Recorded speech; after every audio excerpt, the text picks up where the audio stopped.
And with that, I invite Aditya to please, start talking, start your presentation slash lecture or talk, whatever you want to call it, for 15 or 20 minutes. Uh, the mic is yours. Uh, yeah, namaskar. Thank you. Thank you for being, brave and, auditioning yourself. Go ahead.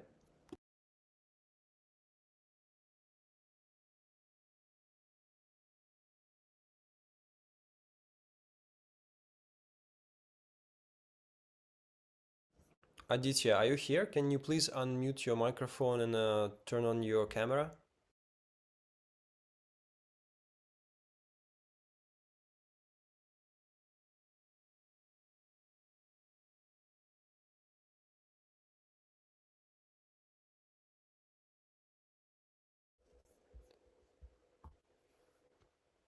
Okay.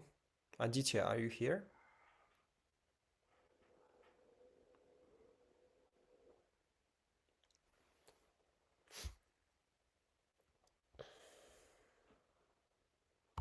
So I will just wait for 2 more minutes. Perhaps he's setting up the space or something. So unless and if he is not able to present, then I will ask another volunteer to present on the topic. This is how it's gonna go. Because those situations can happen. Maybe the connection is not perfect, maybe um, some personal challenges are in place. You know, it's natural. I'm gonna check one more time. Aditya, are you there?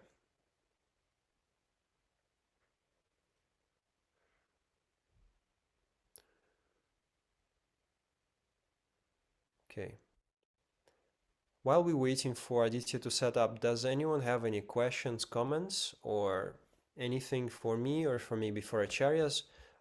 Dadadipti Manananda is not here, but I will be here, and Vidyananda Acharya is here. Namaskar.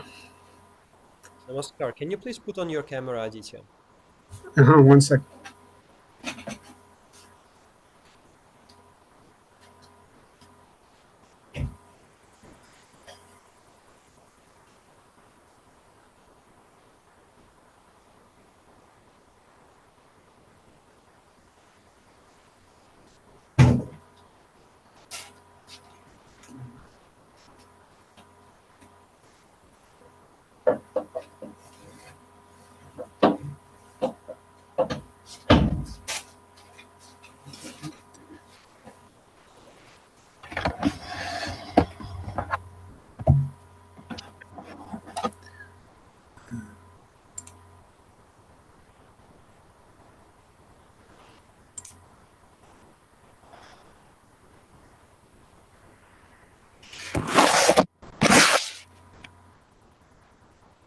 Oh, I guess it's working. Yeah, we can see you. Namaskar. Namaskar. Please go ahead. Okay. One sec. Let me get the stuff I need. So while Aditya is preparing, I'll ask everyone to please, be very attentive and be ready to ask questions and be, a supportive, active listener. It's part of the art of being an instructor. You have to pay attention to detail and you have to be a good audience member. Okay. I'm going to cover the first lesson in my presentation. So we use, in meditation, we use sound as the vehicle. And that sound is represented by mantra. Uh, and mantra is something that liberates our mind. So basically, it allows our mind to expand. And as it expands, it also develops and we grow spiritually. And another thing is we try to disconnect our sensory organs. Don't smile. From the external world, so we can concentrate better. And it's also because the environment that is around us, it limits us. As we get disconnected from the environment, we achieve better concentration and, as a result, better meditation. Technical things like eyes closed, spine straight,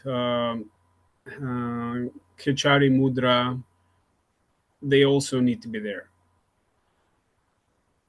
So as we sit in meditation, we keep our eyes closed, keep our lower back better, the whole spine straight, and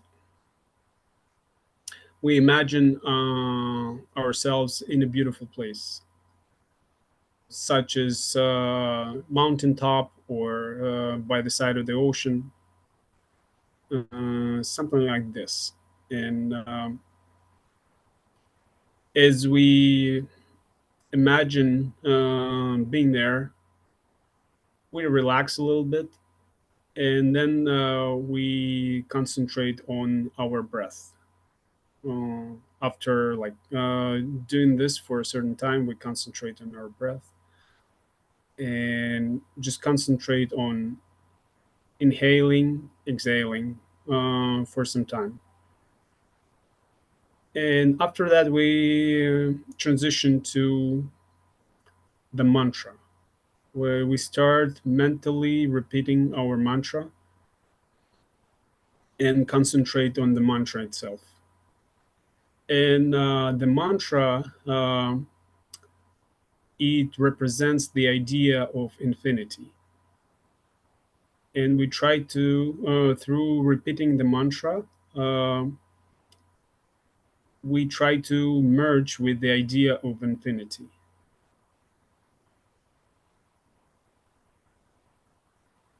And that infinity basically is the supreme consciousness.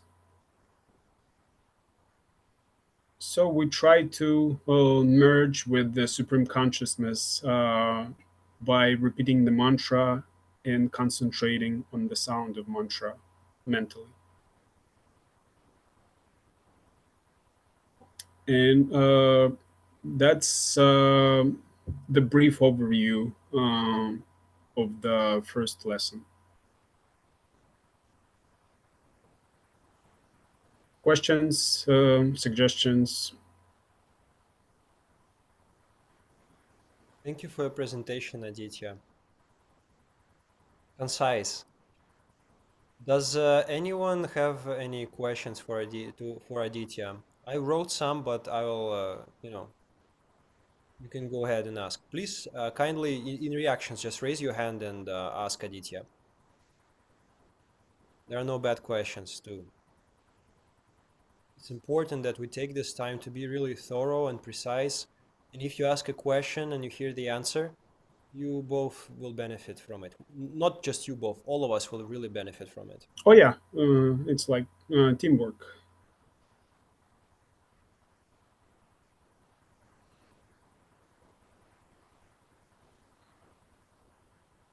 What is Kichari Mudra? Are you asking me, or you're just asking a question for everyone? You're on the spot, so I'm asking you because it's you. You're the expert of this topic today, so it's for Okay, you. okay, gotcha. Basically, you have to roll your tongue backward and touch the palate. Can you just yeah? Suppose this is your tongue. Where's that camera? Okay, it needs to be like this, and this is your palate. It's like a little knock. I mean lock. Uh, basically it represents that you try to disconnect from the external world that way as well.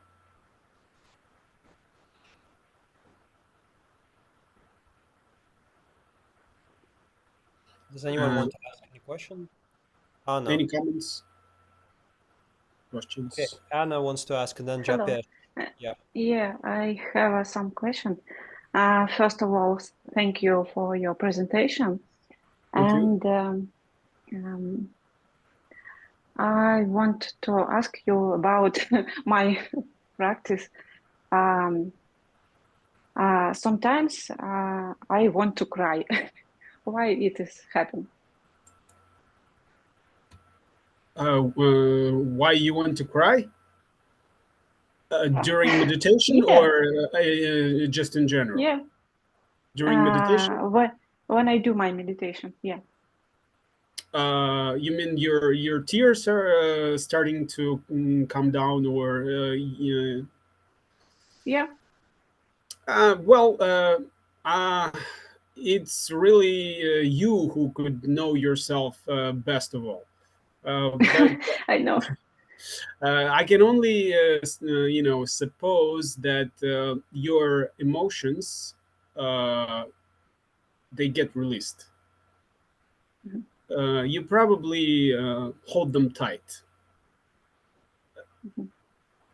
for one way or another. For some reason, you hold them quite tight, and when they get released, you get tears coming out.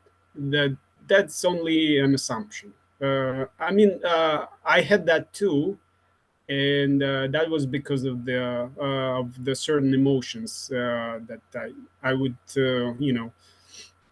hold tight within myself. Oh, uh, that does mean I just cry as Yeah, a little let it come. time. Yeah. Yeah, just let it come. Oh, Let it come naturally.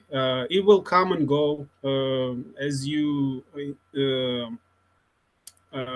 get more practice. mhm. Things will change. Uh, Oh. just be yourself. That's all you have to do. Yeah, Okay. Thank you. pleasure. Japesh, please go ahead. Yeah, I had a question about the Kachari Mudra you discussed earlier. Mhm. So I've been having trouble with keeping that mudra. How Mhm. important is it to curl the tongue and maintain that mudra for meditation?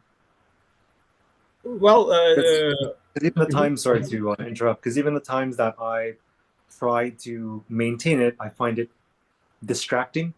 I even have more salivation. So have you ever encountered something similar, or even at the beginning of practice find it distracting, and then there are sort of things you've done to overcome that? I hear you because I had the same problem. Uh, uh, I hated having that Kirchari mudra. It was something that would distract me too. I was like, oh, again. But as you practice more and more, it becomes more and more natural. No, so the only technique here is to keep practicing. Um Bit by bit, it will become an integral part of your practice. But don't quit. Just keep practicing it. Uh, I mean, if you having a real trouble having it curled backward, I mean the tongue, just touch the upper palate, just at least. I mean, for start. But then, as you get more practice, try to curl it backwards as much as you can. And so the only answer here is to keep going. Don't uh, don't say, "Oh, it's not something for me," and I'm gonna quit it. keep going bit by bit to the best of your ability, and you will get there. It may take a couple of months, maybe, but you'll get there. Okay. And after that time, you will just sit in meditation, and you will do it automatically without thinking. Thank you, That's Aditya. Yeah, I appreciate that. pleasure. Sorry, Japesh, I muted you by accident. I didn't want to. No, all good, all good. Did you go ahead, please? Hey, maybe namaskar everyone. I just Namaskar. want to add what is Aditya explaining. That was really nice and encouraging that Aditya mentioned about the mudra. You just have to practice it. So how important is this mudra? Actually, it's very important because our tongue is one of our sensory organ. And when we do meditation, we need to withdraw all our motor and sensory organ. We need to close all of them. That's why we have to sit, sit still, close the hands, close the leg, and so on, close the eyes, and not to create any smell. So then you also can close your nose in some sense. And the tongue, one of our sensory organs. So we need to close our tongue. And when we're able to close all the motor and sensory organs, we're able to withdraw our mind from the conscious mind. So then we're able to go deeper into the deeper layers of the mind, which is the subconscious mind. With the additional repetition of the mantra, you will be able to go much more deeper into the superconscious mind, where you will experience bliss. And sometimes when you experience bliss, you feel kind of some touch. And sometimes that is create the tears of bliss, like what maybe Anna was experiencing it. It is true sometimes that the expression of the emotion, but sometimes also that the tears is also tears of bliss. I don't know what is the Anna was feel it when she feel want to cry. Sometimes it's happened to me, but that feeling is kind of feeling good. Mm-hmm. It's not feeling cry, not because of sad. Yeah. So that is about the mudra that I want to just add a little bit more and to be encouraged to keep practicing. Maybe when you're in daily routine, just practice turning your tongue, because turning the tongue, and this is also help to increase your concentration. You will have a deeper concentration, and you will have a deeper meditation as well. So the mudra is quite important. One more tip about the mudra. If you wanna be better at keeping that mudra, guys, just practice it during the day, not necessarily during your meditation practice. For example, if you sit and work on the computer and you don't have to talk to anyone, practice it. Just take that position with your tongue, and keep it as long as you can, and that way you'll get there faster. Basically, uh, the only thing that you need to, for example, if you want to run, well, you have to run. That's how things are done in our physical world.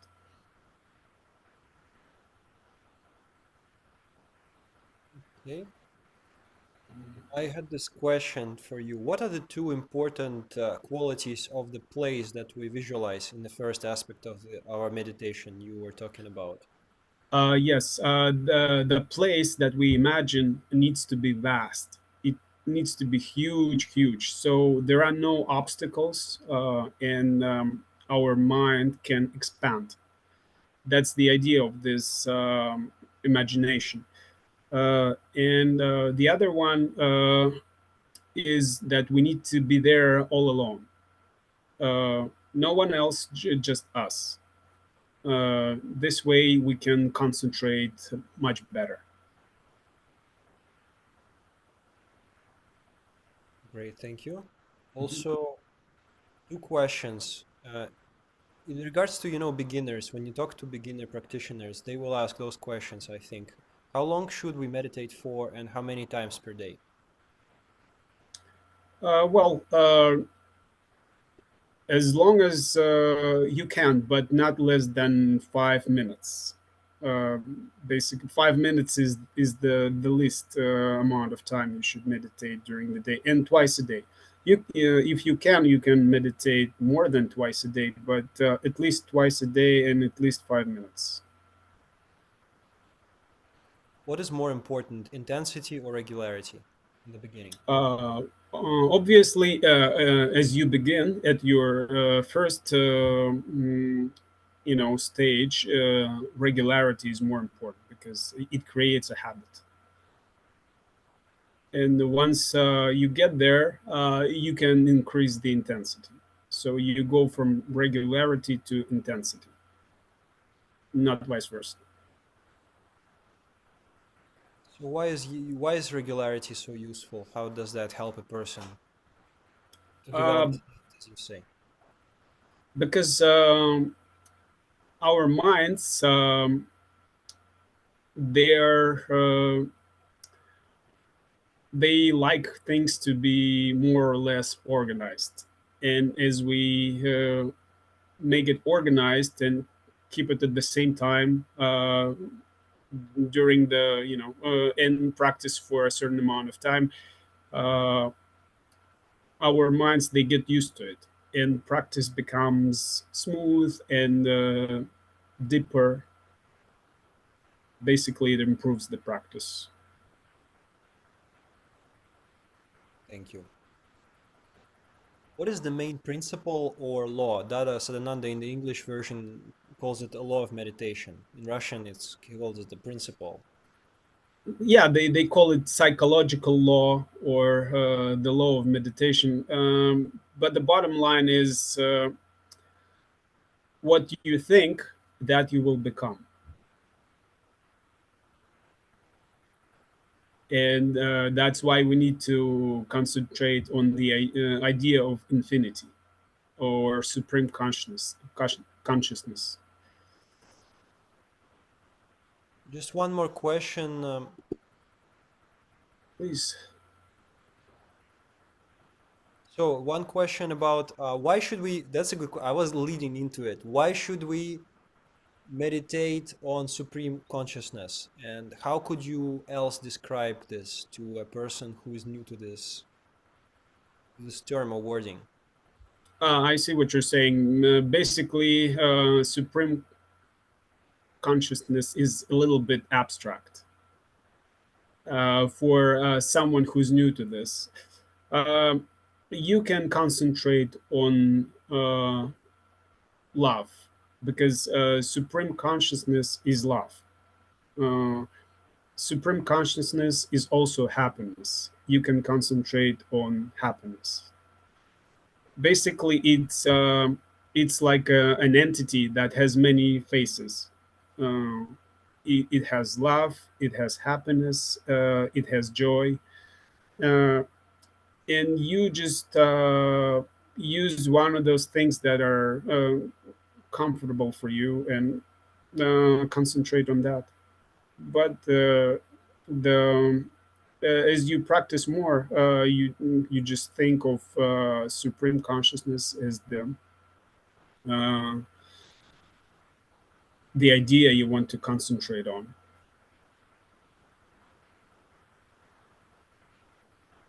Vidya Devi, you have a question. Go ahead, please.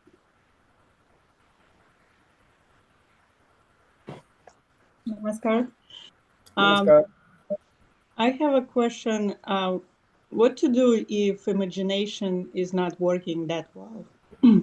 You cannot imagine that you are all alone and there is unlimited space, because I, mind so concentrated on. So basically, I have no problem to imagine what I can see, but infinity is a little hard for me. I see what you're saying. Basically, imagination is something that comes from your mind, and as you train your mind, uh, your imagination will start to work better. And it all comes down to the practice. For example, if at first you cannot imagine this picture that we're talking about in great detail, that's fine. Imagine as much as you can, uh, and go with that. Day by day, uh, you will be able to paint a better picture for yourself. And basically, by the end of the month, you will be able to paint a beautiful picture. So If it comes with practice. so, basically, if I starting to force myself to imagine something, then my mind going somewhere else with details, and then I start thinking about material stuff. Mm. So it's dragging me somewhere else if I'm trying to force myself to imagine something. No, don't force. Just let it come naturally. If it's not working at all, that's fine too. Just sit there. Sit Well, there. or concentrate something like inside me. It's working much better than imagine that I'm somewhere all alone, um, in Mm, in the uh, middle of the yeah, ocean. I hear you. I also had that problem. You know what I did? Uh, at first, I would go for a walk by the lake, Mm. and I would look uh, far ahead. When you look at the Great Lake, there are no obstacles. It's just like huge distance in front of your eyes, and you can watch sunset over the lake. So just observe things like that, Mhm. and you can paint that picture later on. So you have to give yourself something to work with. Some real picture, right? Yeah, just look at it for like a few minutes and remember it. And when the time comes to meditate, just bring it up in your mind, and it's gonna work for you. That's great advice. Thank you very much. Pleasure.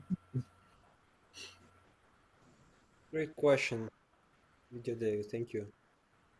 Aditya, I have this question for you. It's a cluster of questions about mantra. You started your presentation with explaining what mantra is.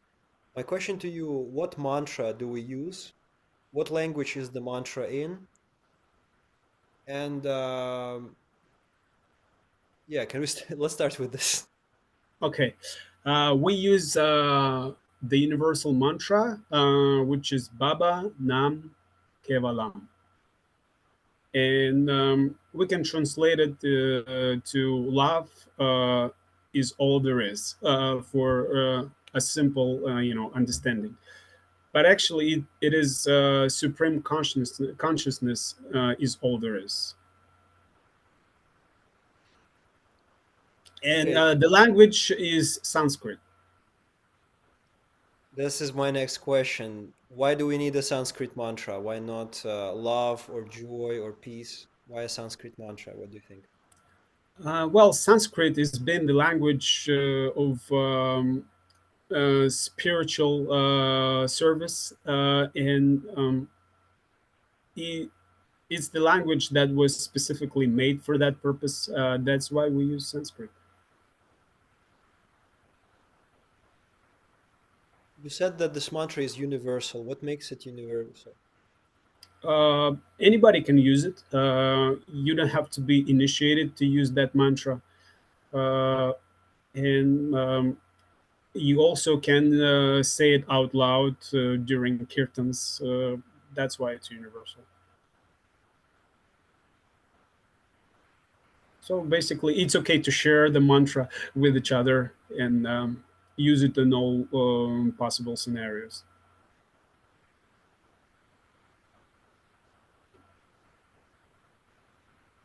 Okay, Didi wants to comment. It's good. I Please. hear there is some serious. It's a deep topic. It's very deep. So it's good. Didi, go ahead. I just want to add a little bit. Aditya doing really great. The Sanskrit language is the oldest language in the world, which is like a root of all other languages. And the Sanskrit language is the only language have a 50 letters. Like the English language, I think we have like 26 or 27 Mhm. letters. And these 50 letters, each letters is connect with the vritis, connect with the propensity. In each chakra we have different propensities, and in total human being we have 50 vritis. So each letters, each sound is connect with that vritis. Are you familiar with that? If Mhm. you discuss about chakra and vritis, yeah, probably in the next, I don't know, in the future. Yeah, in the next lesson or so. Yeah,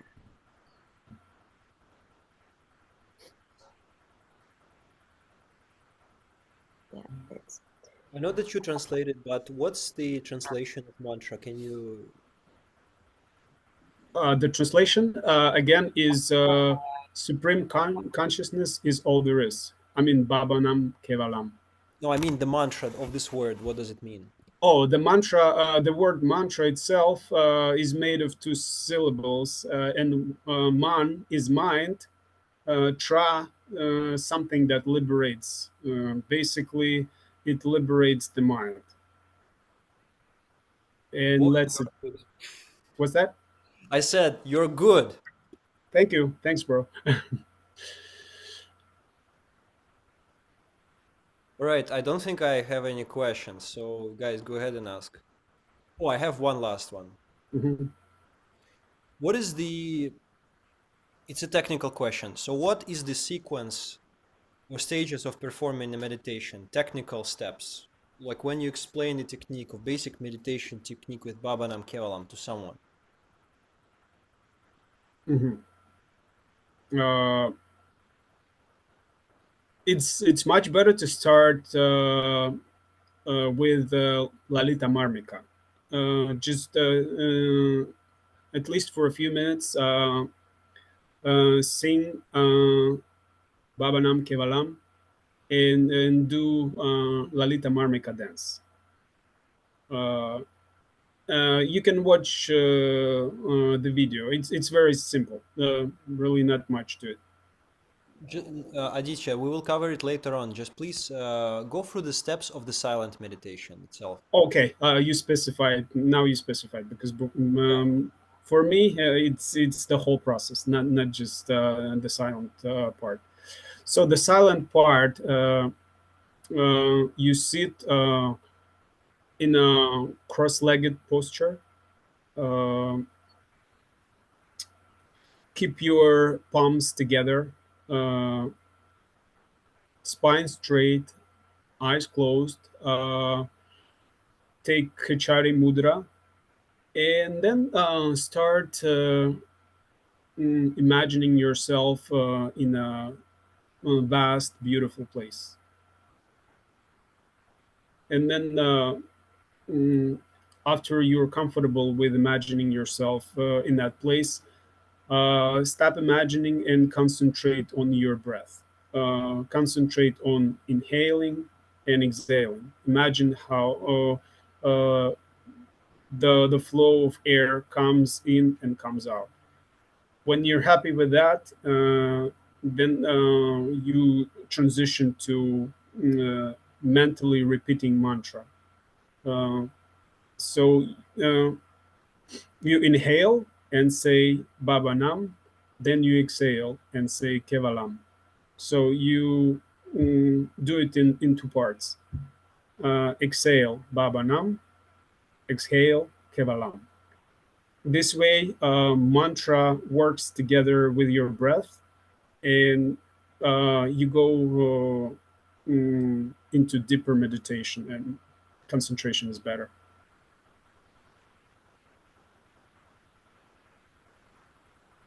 And what's the goal of meditation? Why do we do it? What are we trying to get? Uh, There are many things that come with meditation. Uh,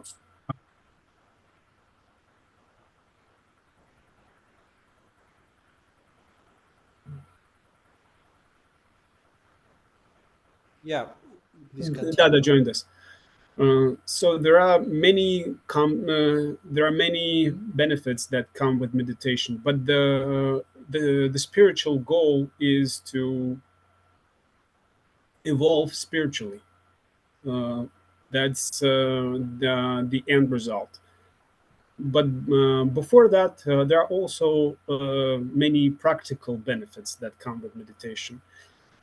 People experience better peace inside. They stop overreacting to things around them. Are you silent? Okay. Mm.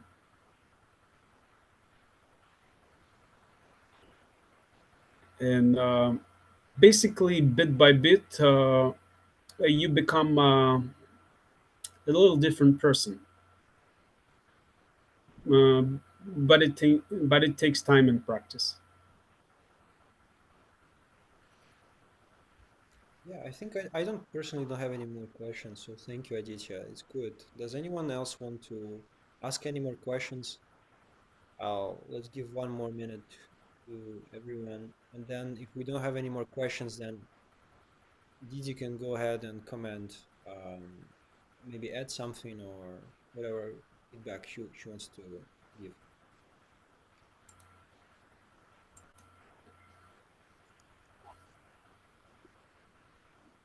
Okay, Marina has a question. Yeah, go ahead. Namaskar. So, when we practice and when we follow these steps, should we perfect one step before moving to another? For example, should we move forward when we, for example, don't hear any sounds, or when we are completely satisfied with how we feel about this step, for example, the breathing part or the imagination part? Mm, you know, it's a complete practice, and you need to practice the whole thing together every time you do your practice. But as you go forward, things will get better. So the bottom line is just keep going and don't be too much concerned about something not being perfect as you start. It's completely normal because things are when you start doing something, things are never perfect. For example, musicians, you know how many times they have to play a certain piece of music for that to sound decent? Probably tens of thousands of times. Mm, so it all applies to meditation too. As you practice and practice, things will get better and better, and you will notice, and you will be happy with that. Thank you. Okay, Didi, please take the spot and yeah, you can offer your feedback. Start again.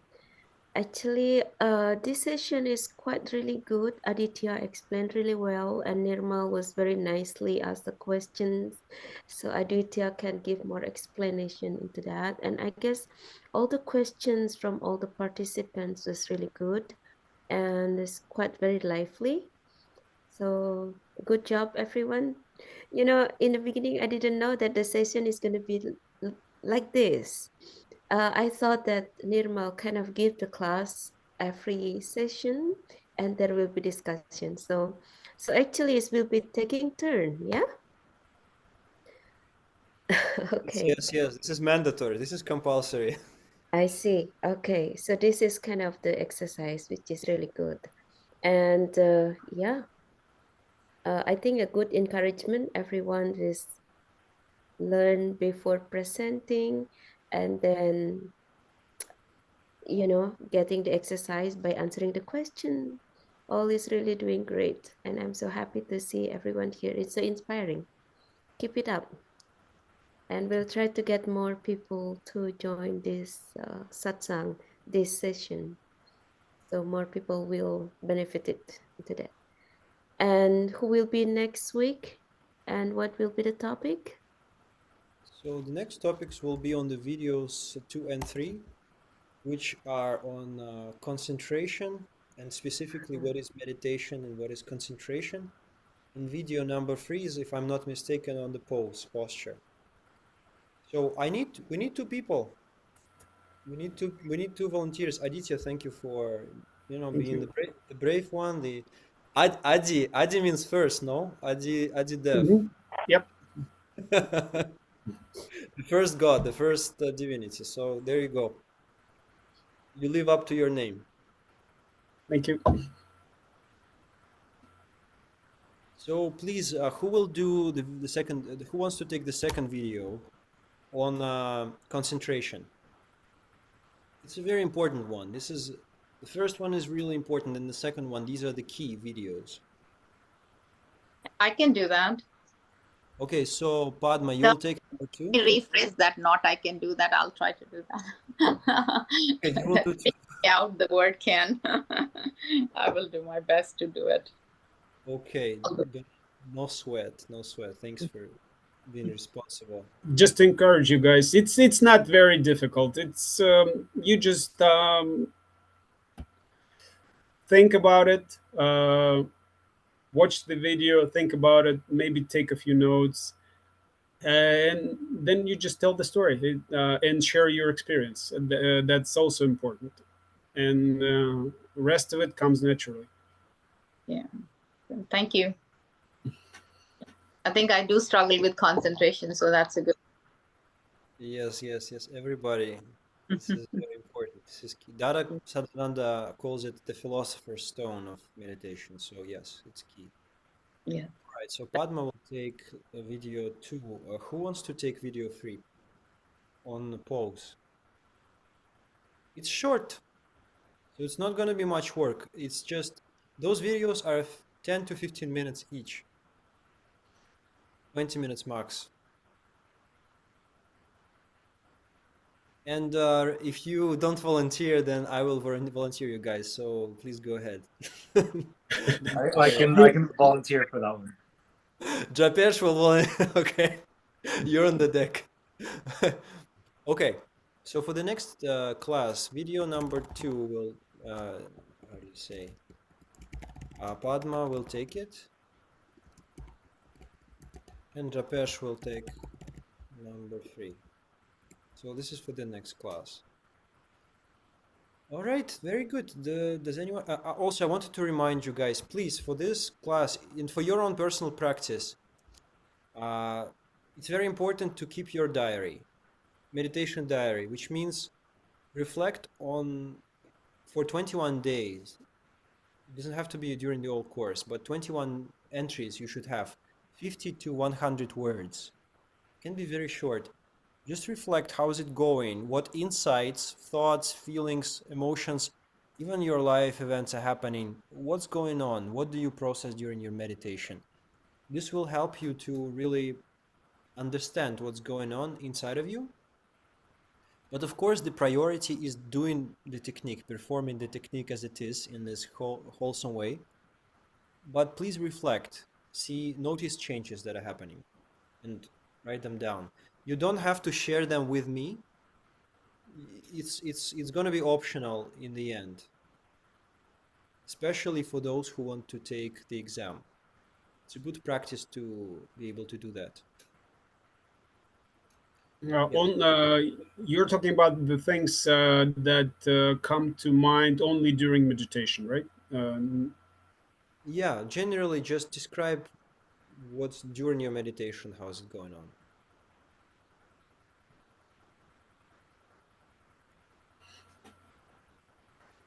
Okay, does anyone else have any more questions, comments, feedback? Maybe questions for Didi. She's a very experienced practitioner, so use your opportunity in this satsang. And Dada Diptimananda is with us online right now, so ask them questions. Let's take 5 more minutes to do it, and then we'll call it a day. It's been a long day for most of us.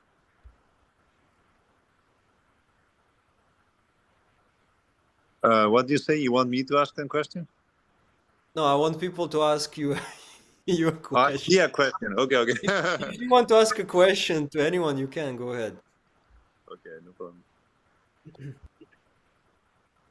Yeah, I second the meditation diary. I was just telling to the brothers here that I also do that. I maintain my daily diary. It's very inspiring. That's good. That's one of the, rules for the acharyas, no? That's one of the Yeah, it's a rule, but I do a little bit more one. For the acharyas, we just have to write what we did. Woke up, ate breakfast, finished this work and that work, and it's pretty dry. But I do a little more than that. I'm more like journaling. Journaling is the word that's used here in the US. You're right. Journaling is better. It's not really a diary or memoir. It's your journaling. Yes. So thoughts, feelings, insights. Yeah, right. Spiritual things. It's very useful for the practice. So do you make it very detailed, like what exactly you felt and how it was, or just better concentration, weaker concentration, and things like that? I basically write down what works and what doesn't work. So, like, let's say I ate something that upset my stomach, and then I was tired the next day because I didn't sleep well. I'll make a note of that. Okay, I should avoid that food item next time, or I should eat less or whatever. Or like, let's say I did something new. For example, I decided to sing half an hour Prasangit instead of 5 minutes, and it was very inspiring. Yeah, then I'll make a note of that. So something, if something is remarkable and inspiring, then I'll note it down. And or just related to life, so things also happen in life or in work. I mean, life is work. Keep it creative. Keep it creative. It doesn't have to be dry like Dada is saying. Not just whatever you feel. If you keep it dry, you will never keep it. You will never do it more than a few days because it's so boring. But sometimes, if I want to increase my efficiency, then I will do a dry bone. Like let's say I want to analyze how I'm utilizing my time. Then I will write like in details. Okay, from 3:30. Then I'll write it as the day goes. Okay, now it's 3:35. I'm taking a break. Then okay, go to the bathroom. Okay, my break was supposed to be 5 minutes, but became 25 minutes. Okay, 3:55. Back from break. Too long. So sometimes if I'm increasing efficiency, then I'll write in very much details throughout the whole day, self-analyzing.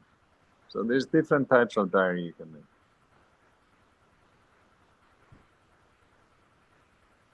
Or let's say I make some mistake in my work and then I realize, I forgot Guru Mantra.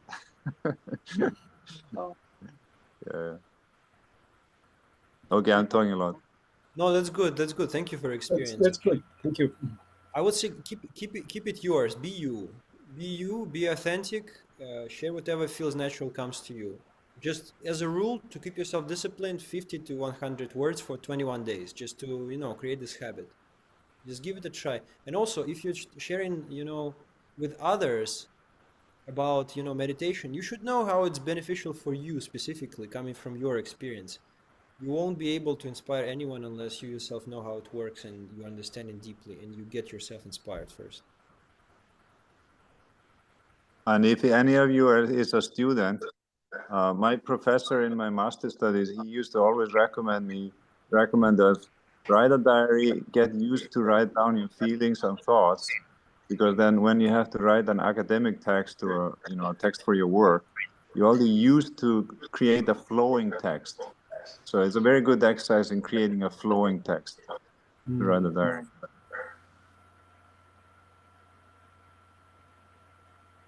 Nirmal, I'm not clear. Should we write it down during the day or during the meditation only? No, you do your meditation, and then after your meditation, you write it down. It's good to do it right after. And I'm writing down what happened in meditation, right? Yes, it is flexible. It can either be just describe how your meditation went, what mostly you're thinking about, or describe overall, like, how do you say, events or feelings or insights adjacent to your meditation. Mm-hmm. It's not super. Because if I will write down every thought what coming up, it will be, you will be tired to listen. It's a good practice. That's why I keep it to 5 to 100 or 150 words max. Of course, don't write an essay. I'll be happy to read it, but be rational. If you write 21 essays, guys, then what's going on? You should be doing masters.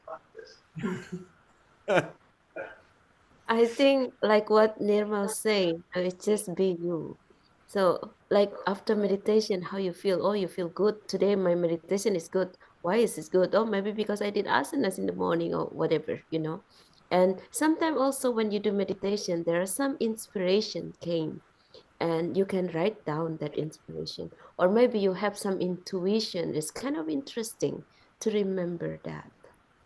Mm-hmm. Yeah. Yeah, that's a beautiful one. No need to write down all the thought that came out during meditation. Well, sometimes it's good if you want to really. Yeah. Yeah. Mm. Well, any more questions?